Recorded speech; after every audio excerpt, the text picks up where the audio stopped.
One of our plans when we started TCN was to run great long-form content, documentaries on topics that other people were ignoring. Well, we have the best so far. It's called Line in the Sand, and it's by James O'Keefe, one of the last brave and honest journalists in this country. How brave? James O'Keefe embedded with the cartels as they moved migrants engaging in human trafficking at the largest scale in modern times from Latin America to the United States. He embedded with the cartels with hidden cameras, and the result is this documentary, Line in the Sand, which we are proud to run exclusively on TCN. Line in the Sand, October 10th. Highly recommended. What's going on, everyone? You are so nice to do this. Oh, it's my pleasure. I asked him backstage, how many nights have you been home in the last month? He's like, I'm home? Oh, and Lexi called me, it was like, I guess yesterday morning, and they're like, they weren't sure if Russell or John were able to make it to the show in Fort Lauderdale, and I live a couple hours north of there. Can you do it? I'm like, of course I'll do that for Tucker. They're like, well, they're able to make it now, so can you come in as like a fourth person? I'm like, can I have one night with my children, please? For the love of God, it's been 30 days. I bowed out gracefully. You're the only non-Mormon man I know who has more children than I do, and I say that with envy. But you got to do what you love. Yeah, I was listening to your intro. I have 5 kids. I know how that happens now, so I took up something much less vicious like politics. So where are we? I just touted you as someone who has his finger on the pulse, and I happen to know for a fact that that's true. That was not a sales job. Where are we, do you think, in this race? Honestly, we're in a place, and I'm a guy that this is my 3rd time around. We're in a place that's better than we've ever been in a comparable position. Wow. And as you know, I am the guy that's sort of willing to go into the ground and go into the parts of forgotten America, and those are sort of my friends, despite where, sort of I grew up, and I appreciate and understand the irony of it, but it's sort of the way I was always just brought up. And, in 16, it was like, you still believe the media narrative. It's like, we're supposed to lose. I was like, but we're going to overperform, but we'll probably lose. In 20, I was like, man, it's actually significantly better. And just as like in October of 2020, I did 104 rallies myself. So 4 a day for 30 days. Like it was, but you do get a pulse and you see it, and it's like, we're going to do better. And of course we did, but yeah, I know. Yeah. This time around, they got over 1 billion votes, I think, that year. Well, the real problem is, if they showed up with 1 billion votes on November 6th, they would tell us it was the freest and most fair election ever. They would present no evidence of that. They would say it, and if you don't believe that, you're racist, or you're an insurrectionist, or some other thing that you're obviously not. They can give you something that's statistically impossible, and they'll jam it down your throats. And what's really good about this cycle is, people get it, they're sick of it. But more importantly, so many are now finally emerging as unafraid to say it, right? If people get unafraid, if they start talking about the realities of it, before it was like, oh, you're canceled. Notice how things that would have gotten you canceled 2-3 years ago, people are saying out and open. I mean, they're not even canceling you on social media for saying some of these things. They're still censoring the hell out of you. But it's just different. So the atmosphere is so good. It feels so strong, unlike anything I've experienced so far. Really? Even compared to 2020? Yeah, by the way, now, even compared to closer to the election, because I've been on the road now for weeks. Even in June, I was like, wow, people have had enough. They're sick of being lied to. They're sick of being told, no, Bidenomics is working for you. And I know it for myself, because listen, I've been blessed. I know that. I don't pretend to be otherwise, but I think I told you the story one time we were hanging out, and I was coming back from a fishing trip with my son. He was 10 and 14 at the time, last year, and we went to McDonald's. And it was my 10-year-old, my 14-year-old, and me, and it was $48. And I was like, holy crap. If Donald Trump Jr. has sticker shock, folks, if I'm like, I don't know, that seems ridiculous. If I'm pissed off. What did you get? Do you mind if I ask? I don't even remember. It didn't matter. It wasn't excessive. But if I'm sitting there be like, I don't get it. I'm not like you see it on the Sunday shows, some liberal, my 3-week-old baby was recently crying about nuclear proliferation on the Korean Peninsula. Like, they're virtue signaling. I'm not pretending it's going to change my habits, or I'm lucky enough that it doesn't affect me. But I know it affects some family that's making $50,000 a year, $60,000 a year. If I'm pissed off, they're livid, and they've had enough of being told, you just have to accept it. It's gonna be good while we send another $250 billion to Ukraine to fight a war that no one has articulated to me or you.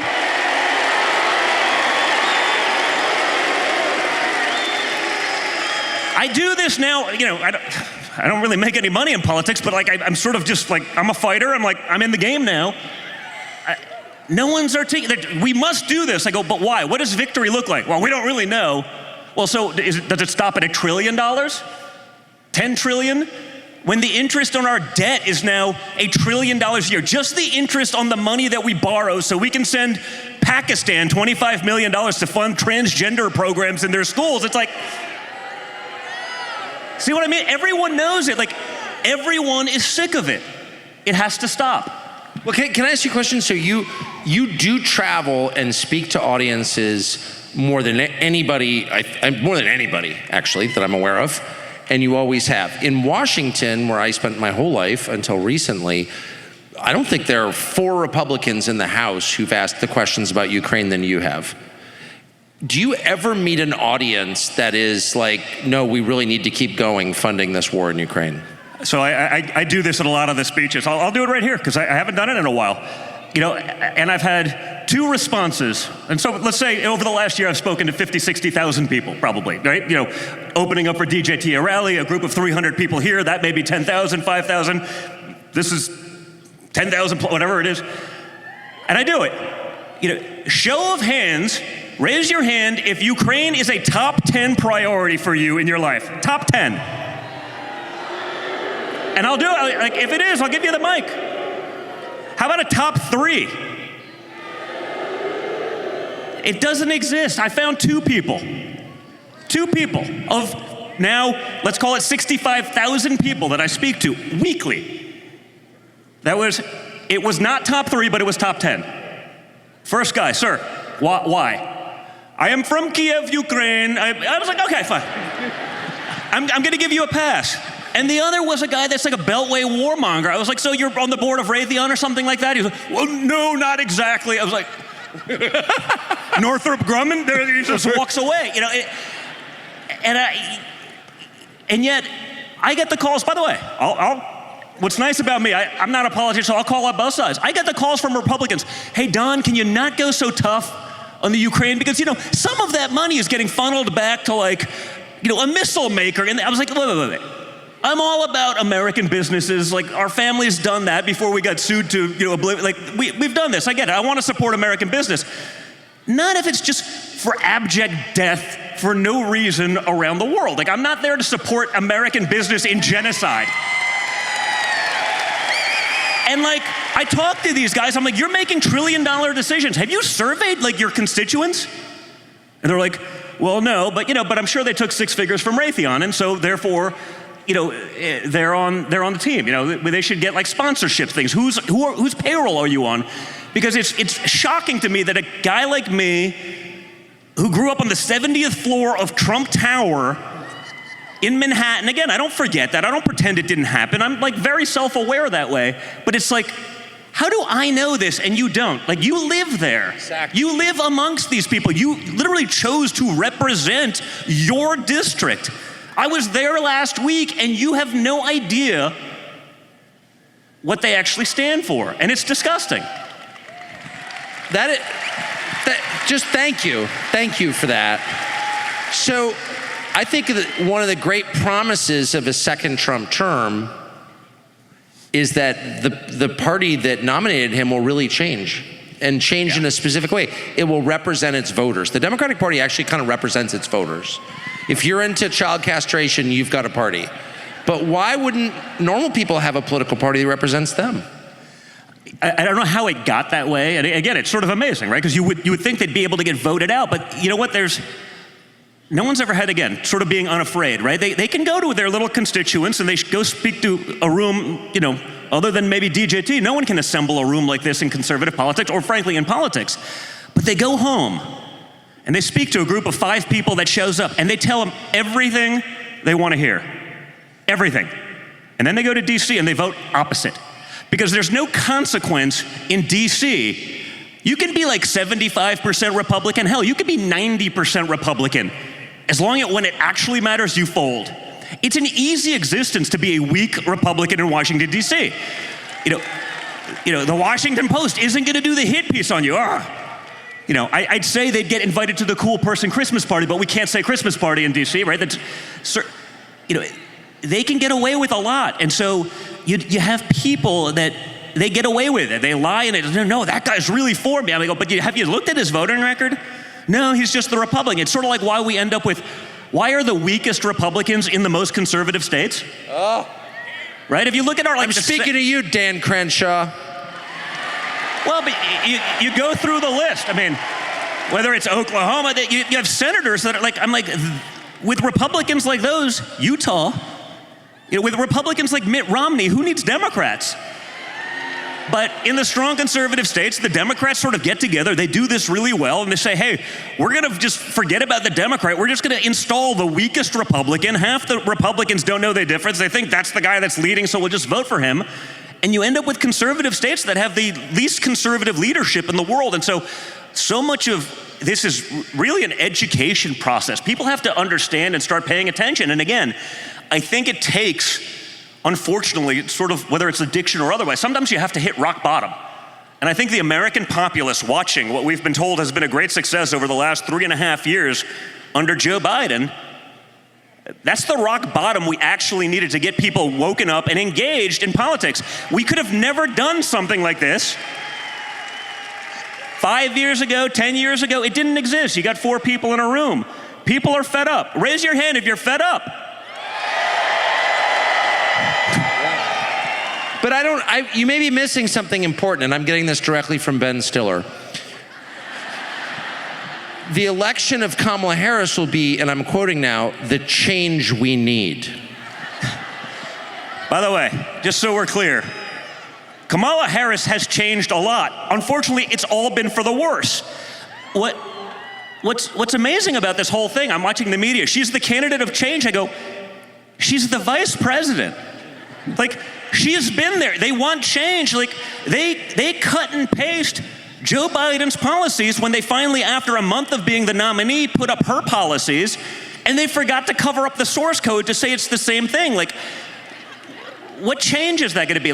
She's the vice president to the most absentee president in the history of the United States. Beyond the dementia, beyond the basics of the dementia, he spent 40+% of his presidency on vacation. If she wanted to do something, she had the opportunity to literally do anything. She could have taken the reins. And by the way, Joe Biden said that the other day, what was it, on the Clowns on the View, when he was like, no, I delegated everything to her. I trust her. She totally ran with everything. And so the media is it's like she has a clean slate. It's like she's never been in politics. She's literally the daughter of a Marxist professor who is a San Francisco liberal who was rated the most radically left person in the United States Senate, left of Bernie Sanders, because at least I think he kind of believed in at least American jobs. She couldn't care less. And they're like, no. Her political career started 3 weeks ago when she won, we use that word loosely, and the word, democracy, they throw it around. She got 0 votes, but won this position. I'm like, yeah, you saw it during the debates. I'm not anti-gun. 10 days before, mandatory gun buyback program. They wanted, that's part of their platform. She's not for taking part your guns, but a mandatory program. The key word in this is mandatory. Seems like you're actually really for taking your guns. Then 4 days later, she wants to institute an assault weapons ban. The media will tell you whatever you need to hear to get you to vote that way. She will tell you anything. She's gonna crack down on the border. She was the border czar. I got fact-checked a couple, months ago when she was talking about it. because I was like, she's the border czar. If she wanted to do something about the border, they had the materials there, all the labor was paid for. They just said to the workers, they said, take the contract we gave you, it doesn't matter, leave the materials, we'll sell it for pennies on the dollar. Now she's gonna be tough on the border?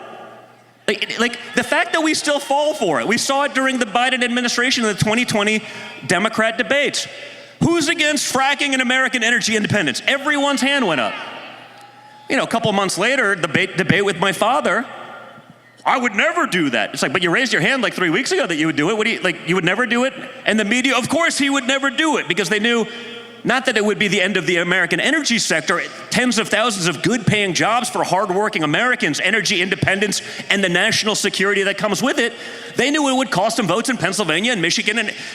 And then on day one, Keystone Pipeline, first executive order, they got rid of it all.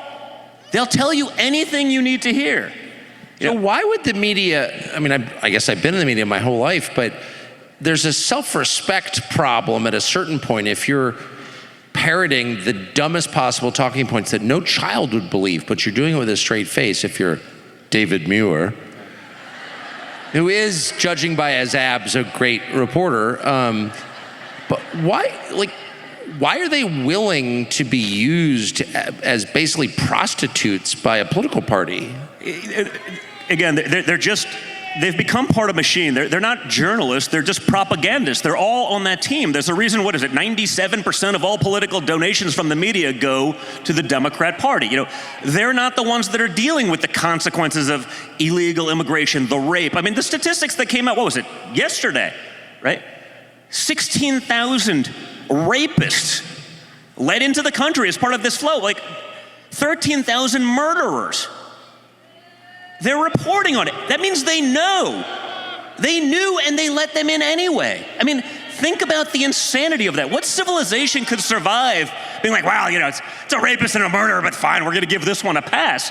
That came out yesterday. Well, not just to pass, she's the border czar. A free iPhone and airplane tickets and housing vouchers. The sex offenders and the rapists that came over across the border, they don't even have to register on the sex offender registries that Americans could do, because we've been made second-class citizens in our own country. It's bad enough that they let them in. But then it's like, well, we wouldn't want you to be stigmatized. You're only a rapist in your country. Think of how insane that is. It's not sustainable, but again, no one's gonna actually report on it. That's why I think, what you're doing, and maybe by me, at least we have a soapbox and have the balls to actually say this stuff, because we need that.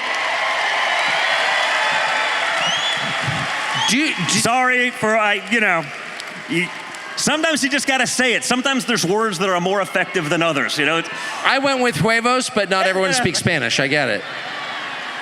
Just in case someone isn't fluent in huevos, If the campaign loses, if Trump loses, does the Republican Party, they can't wait to go back to the party of Cheney and Bush? That's the way it feels to me. And that's the idea. And again, it's actually why I'm so glad that stuff like this is happening. The fact that you can do this. When I see, a JD on TV and then putting up crowds, we finally actually have a bench. That was why I went so hard for him to be VP, because there's so few non-puppets in our party. I want to create a pathway to be I don't want just Donald Trump. He's my father. He's great. He's the guy we need at the time and now. But what about in 4 years after Trump? What about in 15 years? How do we create...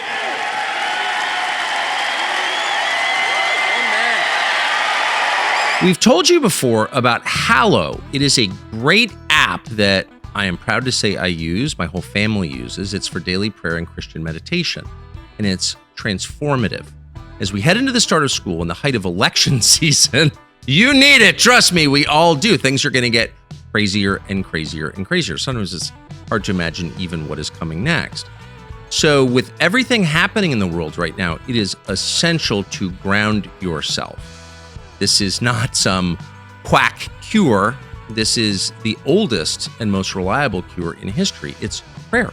Ground yourself in prayer and scripture every single day. That is a prerequisite for staying sane and healthy, and maybe for doing better eternally.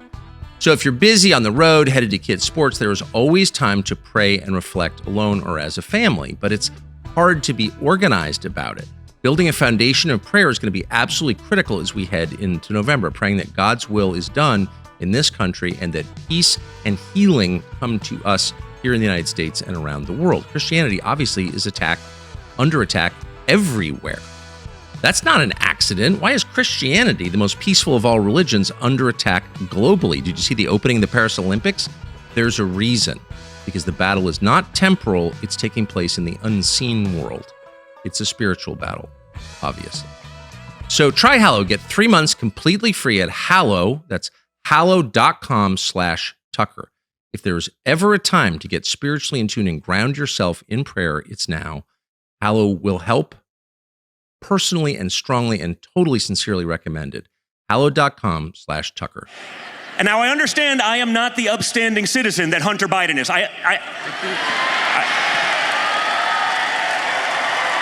can I just interject that? I am working on getting better, but I have a feeling if that was my laptop, it'd be a problem. Well, I'm pretty sure that most people in this room don't understand because you never talk about it, but I happen to watch it. I mean, they really tried to send you to prison.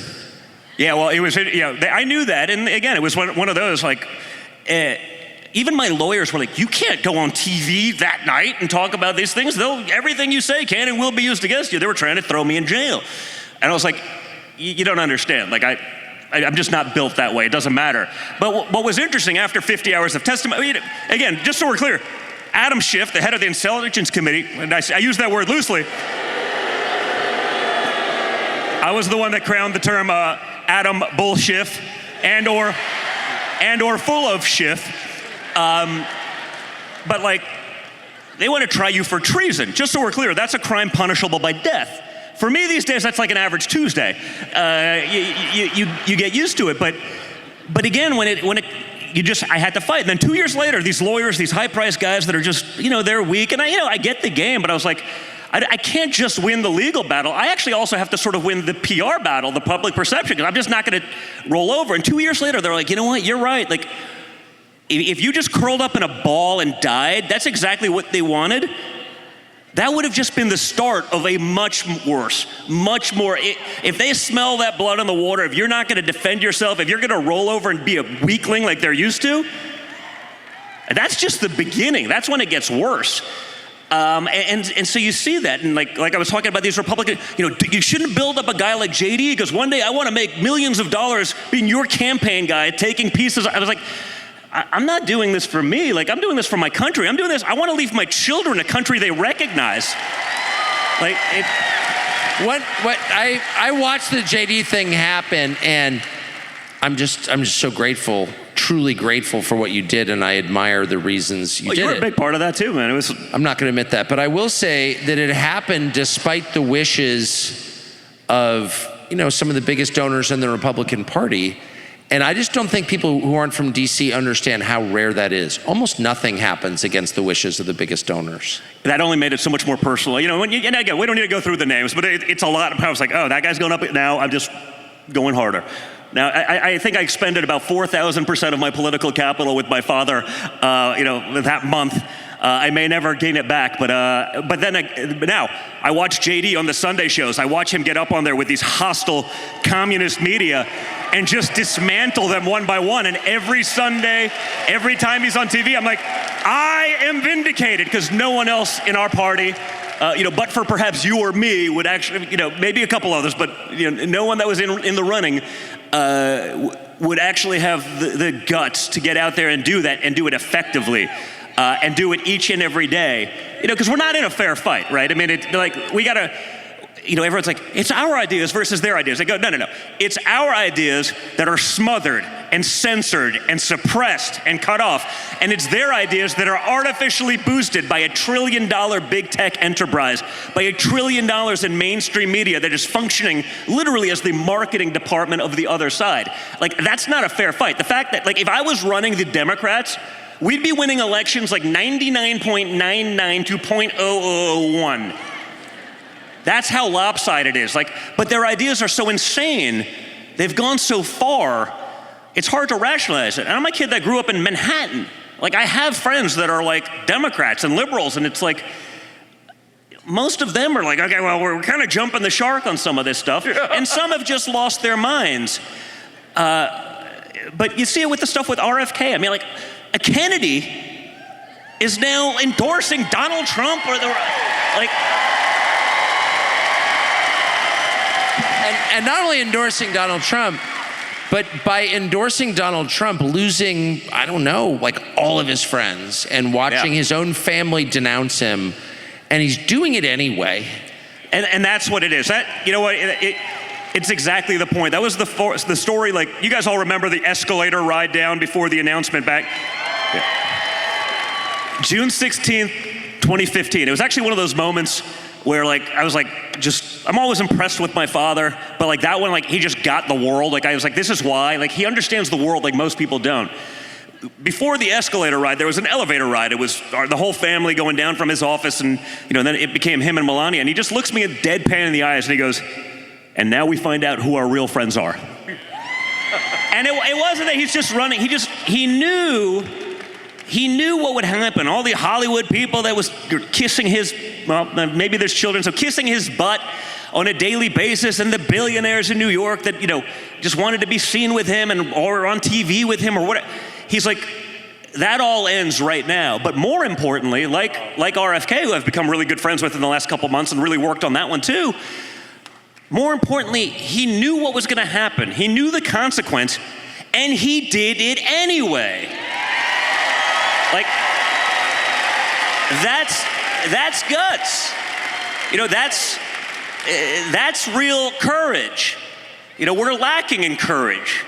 That was real courage. Well, especially because the thing that most people fear above all things is exile, is being cast out, is being the weird kid, is having all the people you liked and whose praise you so enjoyed reject you. Like, people will do anything to avoid that. That is like the bravest thing there is, in my opinion. But you didn't need to do that. You could have, why didn't you just stay in New York? Listen, for me, it's just sort of, again, I guess I found out I have enough of the Trump gene to just be like, okay, we're in a fight, I'm gonna fight. And and he's not, even my dad, he's like, Don Jr., he's the radical, you've heard him say that, he's the radical conservative of the family. But I was always that way. I shut up when it made sense, because we're building buildings in Manhattan and Chicago and around. It's like, fine. My first political fundraiser was literally for Andrew Cuomo. It wasn't because I wanted to support it. No, hear me out. It wasn't because I wanted to support a Democrat. It was because he was the Attorney General of New York, and if you're going to build a building, he's the guy that signs off on your offering plan. So you play the game. It was like my father in the debate with Hillary was like, well, Donald Trump doesn't pay taxes. He'd go, yeah, and if you wanted to do something about taxes that your billionaire friends also don't pay, you'd have changed it in the tax code when you were in the Senate but you're not going to do that. That makes me smart, not stupid. So, you have to ask, understand the game. How long before Andrew Cuomo becomes a Republican? I look at that guy and I'm like, I just judge everything on testosterone level. And Tim Walz is the perfect Democratic man. Yeah. You can just feel the self-hate and the creepiness and the passive aggression, the sweaty palms, and nothing about the flamboyance. When a couple weeks ago, when they're like, the party, they fear Tim Walz. I'm watching him prance out. Totally. But that's what they think is masculine. I'm like, I don't know, man. That guy wouldn't last 3 seconds with anyone I know. Totally.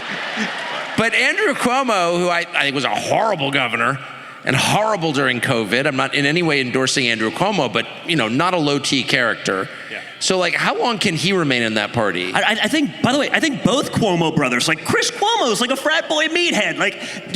Does he really believe a 3-year-old should get transgender surgery? He's playing that game and he's getting paid well to do it. And sometimes you need to put out the guy that looks like the masculine guy. And it's come on, those guys are one day they're going to be like, okay, we were just kidding. It's just there's 100% chance of that. 100% chance. I know these guys for years. Like I said, with Andrew, his like mother used to sit next to my grandmother at the salon in Queens, New York. Like, we go back a long way. And so when he did that like abrupt turn, that's when you're like, the politics is such nonsense. Like, I'd see that. I got to be a fly on the wall on these things. And he would back channel through me because I was best friends with one of his biggest fundraisers, like, who was a big real estate guy in New York. And they'd be like, all right, we're going to do this, we're going to do that, and he's like, thanks for setting that up, Don. The administration got us everything we needed. But the second he got on TV, it was politically expedient to just lie about it. Just telling you the opposite. It was almost, honestly, I had a lot more respect, frankly, for Gavin Newsom in California when he was like, you know what? Trump said he was going to get us this, and he did. Like, I was like, at least he's being intellectually honest. But Cuomo, whether he wanted to continue his political career, the media was like, everyone now in the room, they're a Cuomo-sexual. Like he was this big sex symbol all of a sudden. What he gets Me Too, and that was over. That's like a whole new category, a Cuomo-sexual? You know, CNN was saying that. They're like, all these women for Cuomo, they were Cuomo-sexuals. Well, let me just be on the record. I'm against Cuomo-sexuality. I'm with you. But he knew what was really going on. He had the opportunity to be honest, but he wasn't able to forego hey, anything you say against Trump, like, we'll make you a hero. We're going to elevate your stature in the Democrat Party. We're going to give you that shot at the presidency next. You just have to bastardize literally everything you know to be good and true about what was going on. And so, that was hard to watch because I was part of some of these conversations. So what do your friends, the guys you grew up with or the people you worked with in New York City, you're so on the record about what you really think. You're clearly saying exactly what you actually think. What do they say to you now? It was actually, honestly, for me, it was one of the more refreshing things in life. That doesn't mean it wasn't brutal and sort of like a shock at the time, but like, there are guys that I've been friends with for life, I'm still friends with for life. There are guys that are literally like hardcore Democrats that were like, that have just been successful. They're like, here's, literally one of my buddies who's very left, he was like, here's $100,000 for your campaign. Why? Like, what do you mean? I just believe in you, and I don't believe in it, but like, it's just a show of support. And then there are the guys that would be like texting me, hey Don, I love everything that you're doing. You guys are great, keep it up, keep it up. And then I'd watch them on Facebook where there's an audience. I can't believe they'd say this is a disgrace. I'm like, dude, I follow you on both places. Like, you don't think I'm gonna see that? And then there are the guys that sort of, stay radio silent. And the day after we won, hey man, I was with you all along. So I'm like, no, you weren't. They're like, no, I really was. I was like, dude, I've called you like 15 times. You haven't returned my phone call in 6 months. Like, not an imbecile. So for me, it was great. I actually, all those people, and we all probably have them, that guy you meet every other year for sort of the obligatory lunch, and you're like, I gotta do it because I knew him since college or whatever, and you're not really excited about it because, like, all of those people in my life just gone. It's so refreshing. Yeah. It was just cathartic, and I was like, it was great. So I've been brooding about this, as I said earlier, all month. Have those relationships been replaced by new relationships? 100%. I see it, and again, the amount of people that I meet just, around the country now, and frankly, I'm that guy that shows up by myself, and, don't have teams of handlers that like, well, this person has access, and like, I just, You actually have no handlers at all. Yeah. Yeah, well, you see that. I'm aware. Showed up plenty of places, including here tonight. Just like, yeah, I'm here. Like, whatever, give me a mic. I'm not bad at this. I can probably handle it and be fine. I've met so many incredible people, and it's been awesome, actually. And so again, to your point about just sort of having a pulse, it's like those people that were like rich, out of touch people because there's no consequence to sort of, we'll be really woke and we can virtue signal all day long. And, who cares if someone, in a far off state is getting murdered? Like, my kids have security driving them to school. It's like, those people have been replaced by like real Americans who are just genuinely good people. It's been awesome for me. It's been awesome. I believe that. I mean, just moving to Florida, right? It's like, I was a political refugee from the People's Republic of New York. Now, What's that been like moving to Florida? Honestly, it's surreal. And I wasn't sure I'd like it. I was like, I've been coming here my whole life. We've had assets and like we vacation here, but like, I was like, I love like the seasons and I love my cabin on the river and what the stuff I'm into. I was like, Florida's kind of flat and like now it's like very flat. Yeah. Now I'm like, I literally, like, you couldn't pay me to move back. Like, you couldn't, no. Like, you know, where I live, I mean, I can show up to the nicest restaurant in town in like flip-flops and a t-shirt, and I'm usually that kind, and it's like, hey, Don, what's going on? It's like, I feel like Norm at Cheers. Like, over an entire state with a population of like 25 million people, like, that is an awesome feeling. That is an awesome feeling.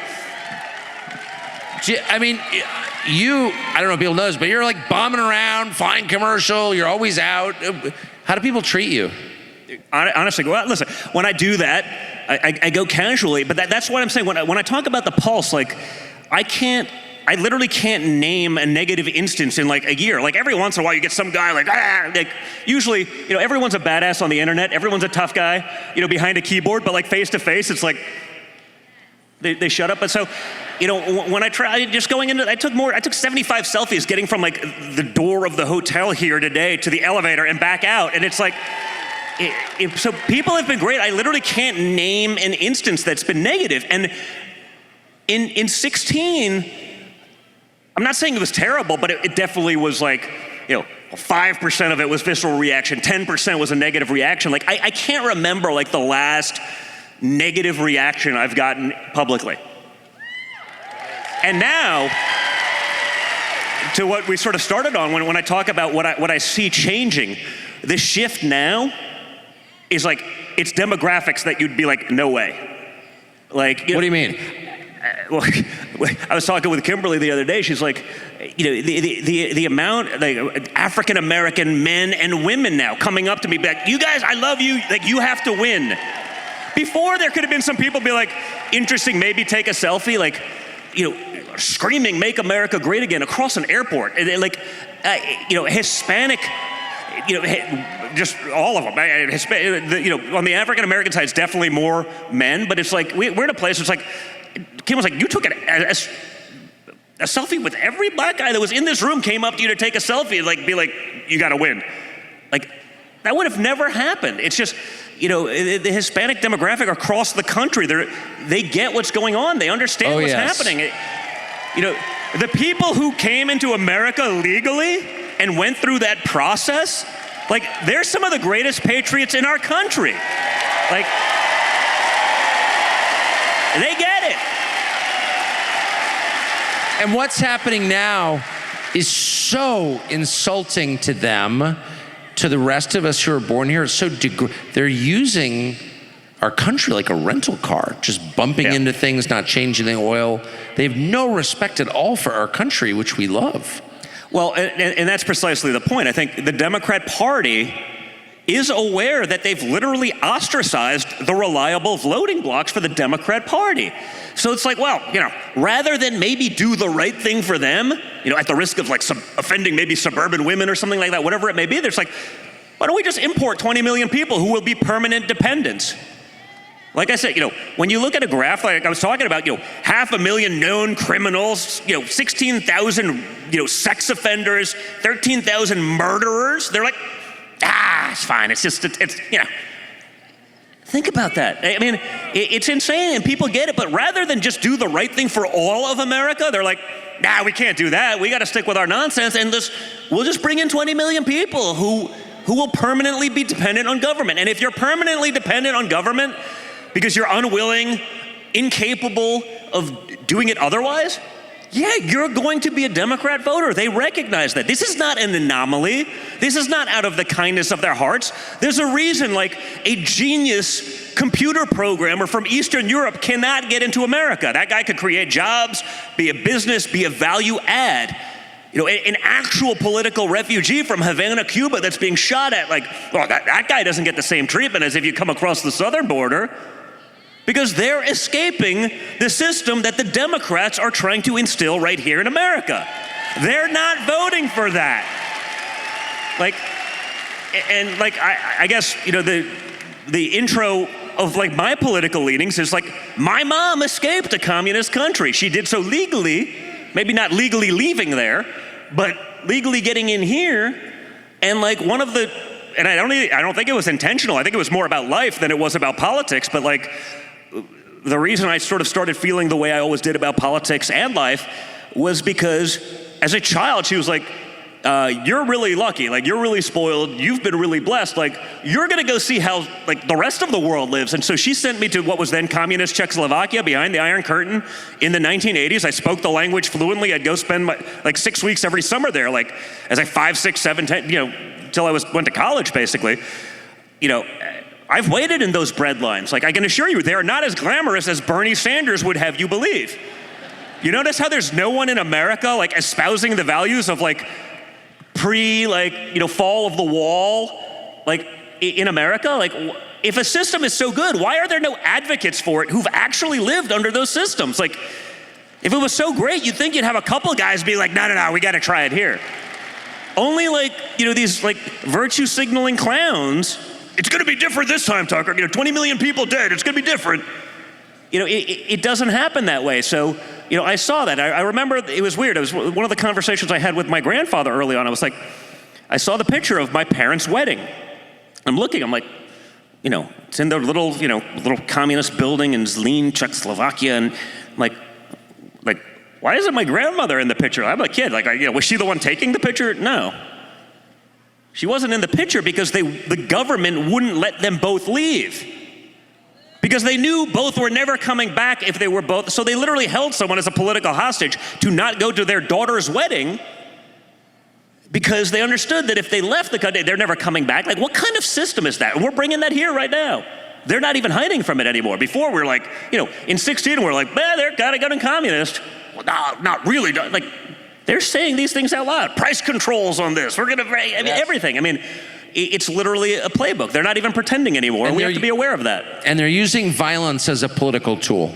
Yeah. I hate to say that. I hate to believe it. And I hate even to bring this up, but I'm going to. And if you don't want to talk about it, you don't have to. But from what I can tell, the Biden administration, which controls the security for the Trump campaign, is withholding security. And that's, an incitement to violence. That's election interference using the threat of violence. Yeah, no, yeah. No, listen, it's a little hard. I have 5 young kids, as we discussed, and I've now had to have 10 conversations about their grandfather, who they love, almost being killed, because I've had to do it twice. Like, as the nominee of one of the major parties, and maybe the leading candidate for president of the United States, like, how does that happen even once? I was with my daughter who, she spoke at the RNC. Some of you guys may have seen that. Yeah, she's a great kid. She's a competitive athlete. She's got it, but she was never political. But she plays golf with my dad every weekend. She was with me, I got the rare call from my daughter. Again, when you're 17, it's like, Dad, I want to go fishing and spend time with you. I'm like, but who are you and what have you done to Kai?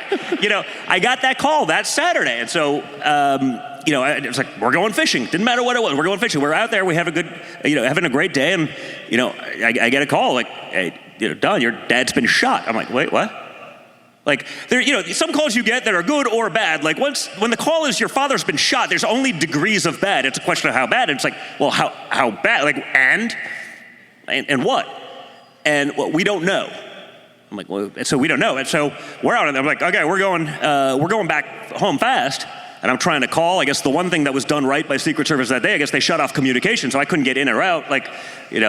Everything else seems like a total disaster. And I don't mean one lapse of error. I'm like, you let a shooter on a roof for 20 minutes, you knew about it 10 minutes before, you still let the guy get on stage. You had him in your sights for a while, and I know a lot of these guys. I had a Secret Service detail for years. I understand the protocol. I'm best friends with some of these guys. Some of these guys are diehard red-blooded Americans, and others are journeyman bureaucrats. We seem to have gotten all of the bureaucrats that day, other than some of the guys, on my dad's team that day on the stage. And I'm like, that doesn't happen. So I'm going back with my daughter. She's, visibly upset because this is her golfing buddy. I walk in on my daughter and she's talking for 25 minutes. I'm like, Kai, can you get off the phone with your friends? Enough of this, it was no, that was Grandpa. I was like, really? that was, and so she's there. We finally get, I'm watching some of the stuff on social, but I still don't know an answer.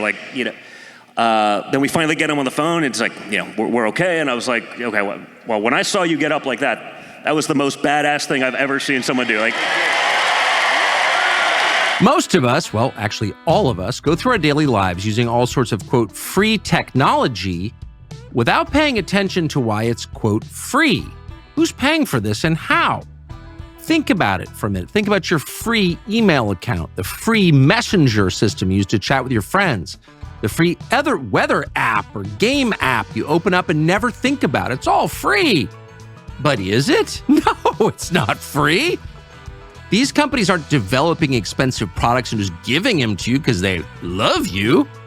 They're doing it because their programs take all your information. They hoover up your data, private, personal data, and sell it to data brokers and the government.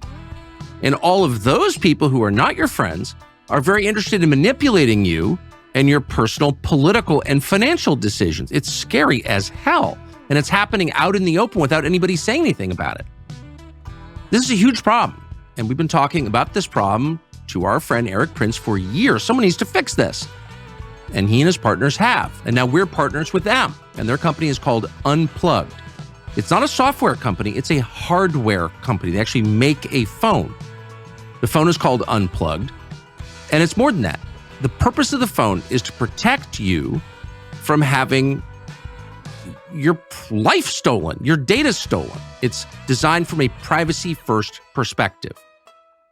It's got an operating system that they made. It's called Messenger and other apps that help you take charge of your personal data and prevent it from getting passed around to data brokers and government agencies that will use it to manipulate you.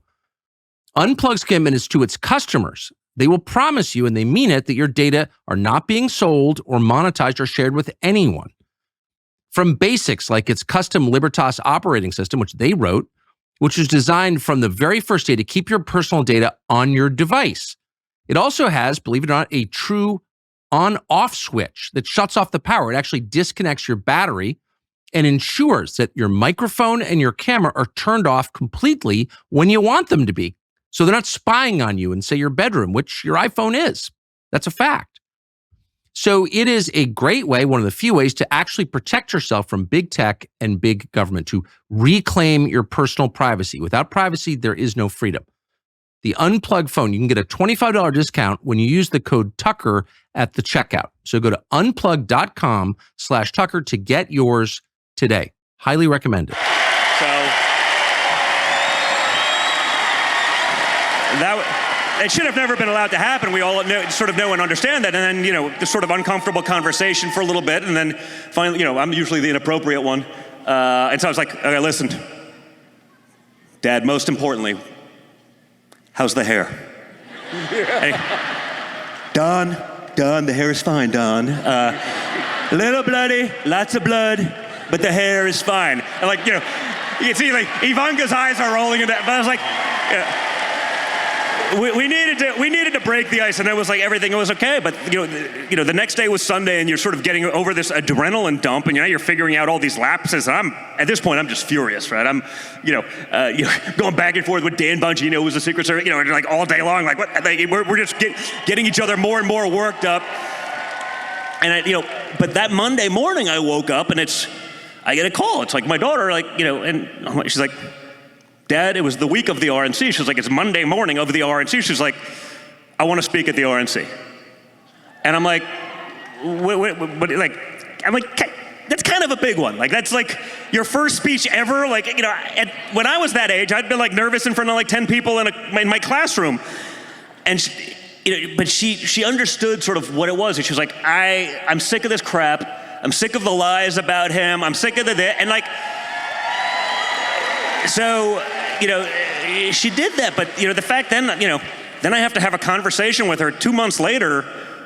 Hey, it almost happened again. And by the way, just so we're clear, within minutes, you have Hillary Clinton saying, he's literally the greatest threat to democracy ever. He's worse than Hitler. I'm like, I don't know. We had a prosperous economy. We had no wars. We went from prosperity to poverty as a country. We went from peace to war.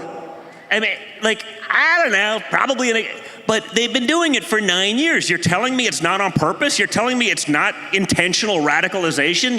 You're telling me they're not asking for it? I mean, this week I had to get the call, be like, hey, you're like one of the Iran targets because, if they can't get your dad, they want to inflict as much damage and they know you're lower profile and, you can do just as much damage to someone, but maybe, if it's the son or, someone else in the family, maybe that won't elicit a response from the American military so they can inflict pain without actually doing it. Like, that's not a conversation I love having.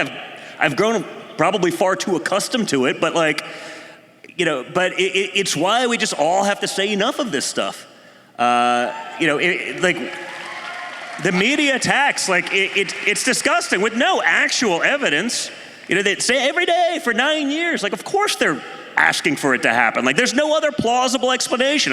It's like Wuhan Lab Leak. Like, of course it came from the lab that studies the exact virus in the town that was ground zero for the virus. Like, no. Anthony Fauci said it didn't. And if you agree with him and you're a doctor, you'll lose your government funding and you'll lose your research grant.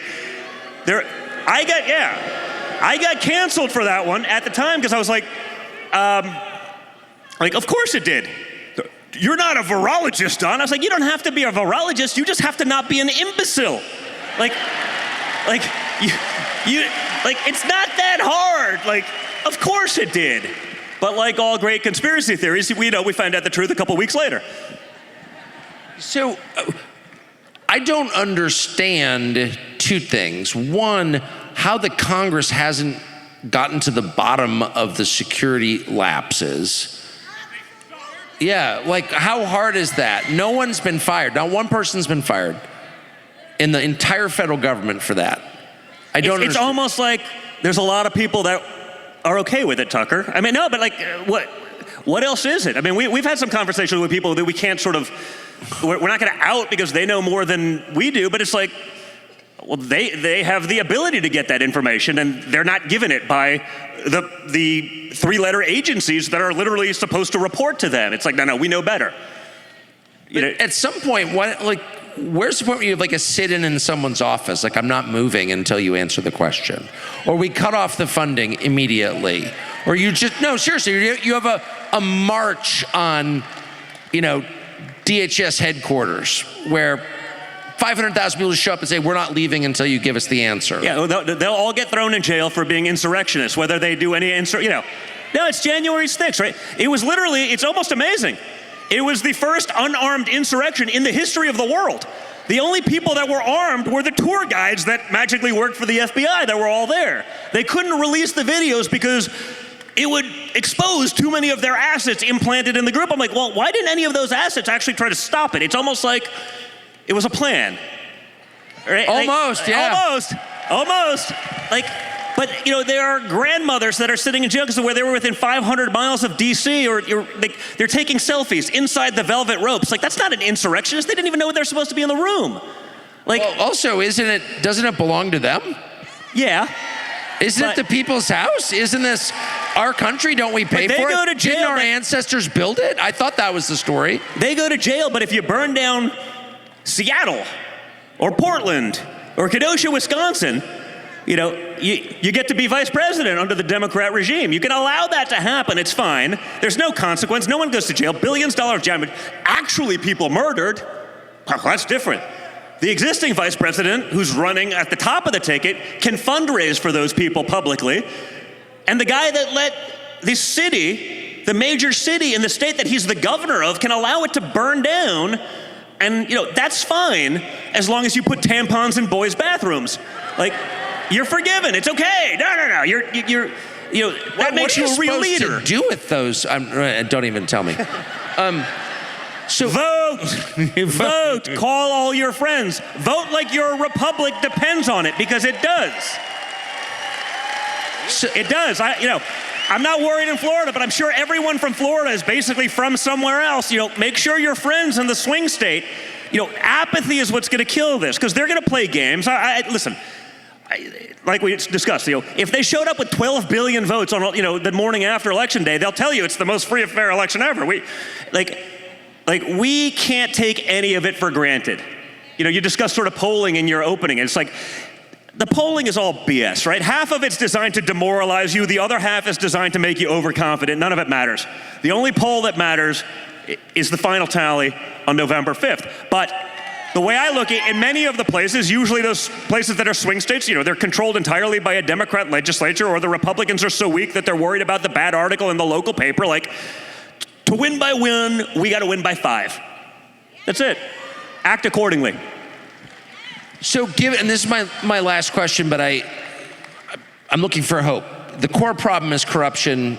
Every institution, many institutions in American life have been revealed to be corrupt. It's so distressing to see it, so demoralizing to watch it. It has to be fixed. It's too corrupt to continue. If they can allow the other party's presidential candidate to be shot in the face and no one's even fired, then we've reached a point where we can't have any more of this. So starting January 20th, do you have hope that corruption can be rooted out? I do. The reality is this, and I honestly, I think it's why both sides, frankly, are going so much harder against my father this time around. Now he actually knows. He knows who the liars are. He knows who the scumbags are. He knows who. I'm on your side. It's like, here's a tweet from 7 minutes ago when I walked into your endorsement to get an endorsement. I'll disregard the last 5 years of everything I've been saying that's bad about you. Now he knows, and that's why he's a greater threat, right? When we were talking about transition last time around, I was like, so who do you know in D.C.? It's like, I've been in D.C. for less than 2 days of my entire life. He didn't know, so you trust even those people on your side. You had no other way to do it. In business, it's different. It's like, you sort of understand what people's motivation is. It's usually, profit or there's something. Like, in politics, like, your best friend will snake you to get a good, favorable article that lets him get the next consulting gig. Like, they'll bastardize everything they believe in. There's no honor in it. No one actually has a belief system in Washington, D.C., but for 3 or 4 people. The belief system is power. And they'll do whatever they can to have that power. There's no real consequence to a law, so if your party's not in charge, fine. You sit in the wings waiting till the next opportunity for you to make, your 7-figure gig a month for, representing the scumbags. I think the fact that he gets that now, he's seen those people turn on him, I think that scares, again, especially the people on our side, that much more. So there is hope. Beyond that, there's hope that, people also getting it. They're showing up. They're not just listening to sort of the 2 minutes, of news in the background and being like, oh, that must be true. I saw it on CNN. It's like, no, it's probably the opposite of that. And so, again, the fact that, we're 5 weeks out from an election and we're filling up a stadium like this of people, like, it's hard to. That's amazing. I mean, people. They're now finally vested in the success of their country. That should have always been, but we took it for granted as Americans. I mean, when I got into this, I was naive, man. I was a baby. Listen, the CIA and FBI said I was colluding with Russia. I must have taken a selfie with someone. Like, there had to be something to it. I genuinely believed there had to be some truth to it because I wanted to believe everything I had been told about our country. And it turns out it was all nonsense. There doesn't have to be any truth to any of it. So then I was sort of fighting to preserve an America I believe existed for my kids. Turns out, it may have never existed, but certainly not in my lifetime, and maybe longer than that. It was just sort of, a visual representation. We must get into these wars because of patriotic reasons. I'm like, well, I don't know, like, why? It's like why I get in trouble still for questioning, what's going on in Ukraine. It's like, what's our benefit? There's no benefit. It's insane. And so now, I'm fighting to actually make real the myth that I was sold about our country. To actually make that exist. That's why I do this now. That I'll just say, and I mean this truly, I sincerely hope that you will run for president at some point. I mean that.